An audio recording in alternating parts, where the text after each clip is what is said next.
Ces événements se déroulent en temps réel sur YouTube. Bonjour à tous, bienvenue dans cette critique de la seconde saison de 24 heures. Décevante à plusieurs égards. Après une première saison nous ayant laissé avec une fin traumatisante, on attendait la série au tournant. On va voir que cette seconde journée déçoit et parfois elle déçoit beaucoup. Pour rappel, cette vidéo sera 100% spoiler. Nous voilà donc un an après le terrible assassinat de la femme de Bauer. Palmer est le président des États-Unis. Jack essaye d'oublier son drame familial pendant que Kim essaye de vivre sa vie loin de son père. Et il ne faudra pas attendre bien longtemps pour que la vie de nos rescapés de cette première saison soit de nouveau chamboulée. Et sans plus attendre, on en vient au premier problème de cette seconde saison. La remise en route de nos personnages emblématiques est trop simple et trop rapide. Vous ne trouvez pas que Jack revient très facilement au sein de la cellule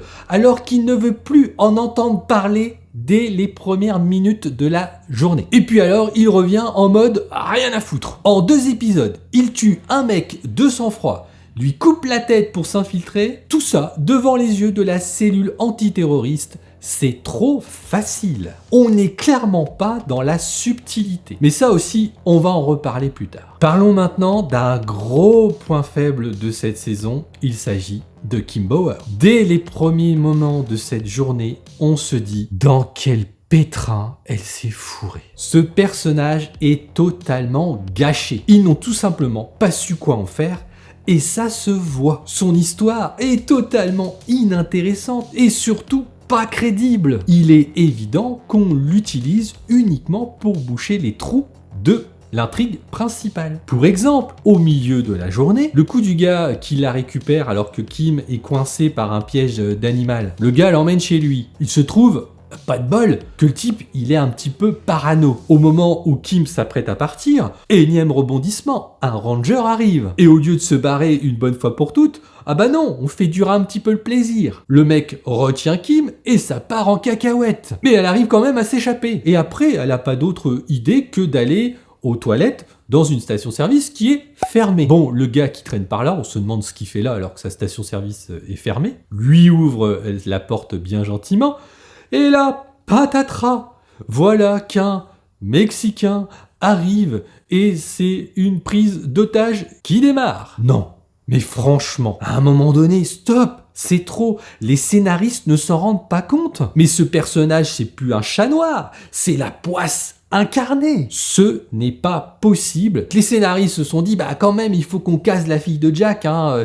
C'est indispensable. Oui, mais enfin, si c'est pour faire ça, ça servait à rien. J'aurais préféré un petit caméo comme ils ont fait dans d'autres saisons, plutôt que ce gâchis incroyable. D'ailleurs, à un moment donné, je me suis dit, oh bah ces épisodes, ils sont pas trop mal. Ouais, et bah c'était les épisodes où Kim n'était pas là. Allez, maintenant, parlons d'un vrai coup de cœur de cette saison. Un autre personnage, il s'agit de George Mason. Tout simplement super. Et son sacrifice, l'un des plus grands moments de la série selon moi. Oui, mesdames et messieurs, j'ai bien dit de la série. Ce personnage plutôt éteint lors de la première saison crève l'écran dans cette deuxième journée. Devant la mort qui l'attend, il montre une ténacité et un courage formidable. Sans contestation, c'est le personnage le mieux écrit et le mieux interprété de cette saison. On retrouve ici d'ailleurs l'un des ingrédients qui ont magnifiquement marché dans la première saison, c'est la cruauté de cette série. On le sait, 24 heures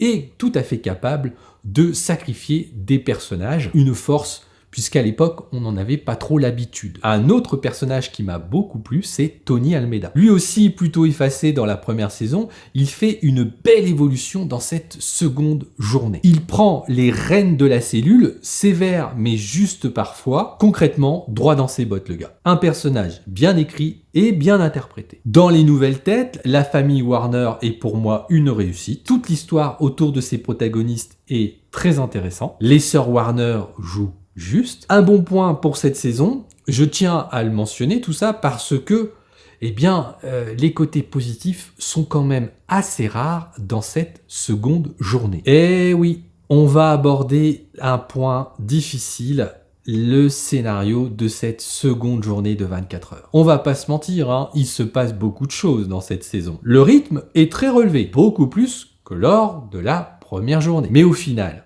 on n'a pas une seconde saison qui serait un peu trop copieuse pour être crédible? Vous ne trouvez pas? Le temps réel, de fait, commence tout doucement à être mis de côté. On croirait que Los Angeles est une petite ville, tellement la circulation entre chaque lieu est facile. Enfin, passons ces petits détails. Le problème majeur est dans l'enchaînement et le trop-plein d'événements. Je vais prendre quelques exemples qui m'ont pas mal irrité. Les retours de Nina et Sherry Palmer sont littéralement expédiés. Il ne faut clairement pas trop se poser de questions sur le pourquoi du comment elles sont ici. Comment Sherry peut avoir autant d'importance sous le nez de son ex-mari, qui est, je le rappelle, le président de la plus grande puissance au monde. Comment Nina peut jouer un tel rôle dans cette tentative d'attentat 1 an après son arrestation? Un conseil: ne vous posez pas trop de questions si vous voulez apprécier cette seconde saison. Imaginez aussi que Jack, lors de son crash en avion, sort indemne. Enfin presque, puisqu'il a quand même un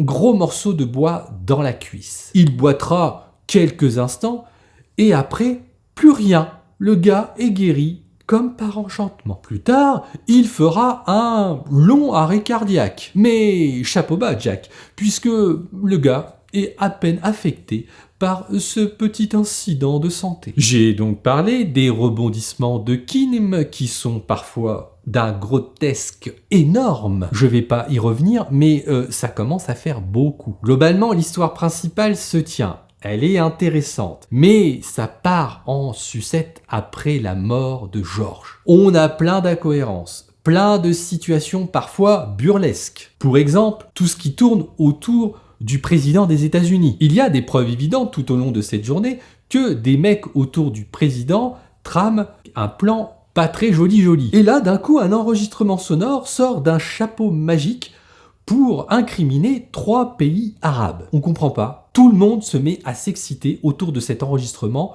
pour aller casser la figure à ces 3 pays. Tu as envie de leur dire, attendez les gars, il s'est passé des trucs pas très catholiques là autour de la NSA quelques heures auparavant. Concrètement, on sent bien qu'il y a un petit complot là qui se trame. Hein. C'est pas comme si le chef de la NSA et l'ex-femme du président étaient mouillés dans cette histoire de bombe atomique. Et là, maintenant que la bombe atomique a éclaté, vous ne trouvez pas étonnant qu'un enregistrement sorte par enchantement pour justement donner une preuve? C'est un peu, mais carrément facile. Et Mike, le conseiller du président, va cautionner tout ça. Là aussi, une énorme déception et un énorme sacrifice de ce personnage pour faire avaler un scénario un peu bancal. Par moments, mon cerveau me disait, mais ils sont bêtes ou quoi? Ils sont amnésiques? Ils ont oublié tout ce qui s'est passé dans les 12 premières heures? Qu'il y avait des trucs un peu louches autour de l'entourage du président? Et puis pareil, le coup de la puce électronique. Ah bah là encore, je me suis dit, c'est Kim qui a dû jeter un sort. La poisse de Kim est tombée sur les autres. Youssouf et Kate Warner, qui, pas de bol, tombent sur des racistes de première. Et là, t'as envie de leur dire, mais pourquoi vous leur dites pas la vérité à ces blaireaux là qui ont envie de vous casser la figure? Dites-leur que c'est une puce en lien avec la bombe atomique, que Youssouf est un agent secret et que cette puce doit être redonnée au président des États-Unis. Mais pourquoi ils disent pas la vérité? De toute façon, ça peut pas être pire. Pourquoi tu leur mets pas la pression? Là, tu te dis, mais c'est pas cohérent. Franchement, à un moment donné, faut arrêter. Je vais pas reparler en détail de l'arrêt cardiaque de Jack, j'en ai déjà parlé, et je continue avec Lynn, l'une des conseillères du président, qui tombe dans les escaliers. Et là, je me suis demandé, mais en fait, cette scène n'est-elle pas en train de représenter ce que je suis en train de voir? C'est-à-dire que la série est en train de tomber bien bas. Alors, je vous vois derrière votre écran en vous disant, mais il assassine littéralement cette saison.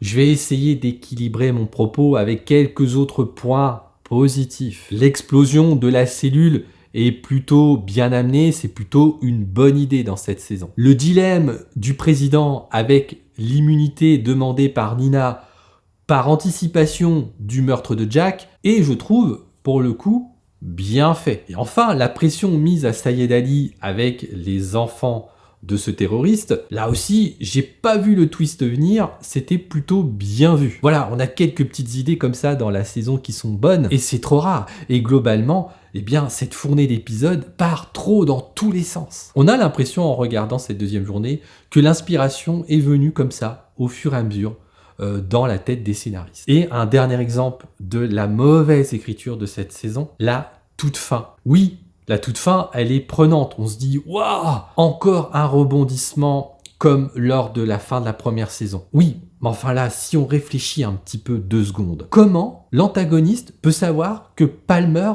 va vouloir faire un bain de foule et donc serrer la main à Mandy? C'est totalement pas crédible, à moins d'avoir une énième taupe dans l'entourage du président. Mais là, c'est même plus une taupe qu'il faut, c'est être dans la tête du président. Là aussi, quand on y réfléchit un petit peu, c'est tiré par les cheveux cette histoire. Mais cette scène, elle résume bien en fait cette seconde journée de 24 heures. Des idées, soit, mais beaucoup trop d'idées, ça va trop loin, ça va trop vite, c'est franchement brouillon par moment. On est donc clairement dans une surenchère peu crédible pour être vrai. Il ne faut jamais oublier la fameuse suspicion consentie d'incrédulité. Mais moi, dans cette seconde saison, par moments, je décroche à cause de ça. Je n'y crois pas une seconde, il y a certains moments, je n'y crois plus. Donc forcément, eh bien, je sors de cette série. C'est pour cela que je vais donner à cette seconde saison une note de 3 sur 5. Et encore, c'est franchement sympa. Ça en fera certainement l'une, voire la plus mauvaise saison de toute la série. Mais j'en ai encore 2 à vous critiquer avant de faire mon classement global. Et vous, qu'en avez-vous pensé de cette seconde saison? Vous aimez peut-être cette seconde fournée? Dites-le moi en commentaire. Maintenant, eh bien, je vous laisse avec des propositions de critiques des autres saisons. Donc si vous avez envie de continuer une immersion dans 24 heures, eh bien, rejoignez-moi dans l'une ou l'autre de ces vidéos. À tout de suite.